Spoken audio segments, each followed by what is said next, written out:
போல வருமா? அட என் நாடு என்றாலும் அது நம் நாட்டு கீழாகுமா?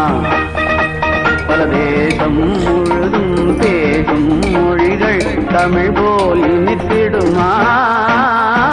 சொர்க்கமே என்றாலும் அது நம்மூர போல வருமா? அட என் நாடு என்றாலும் அது நம் நாட்டு கீழாகுமா?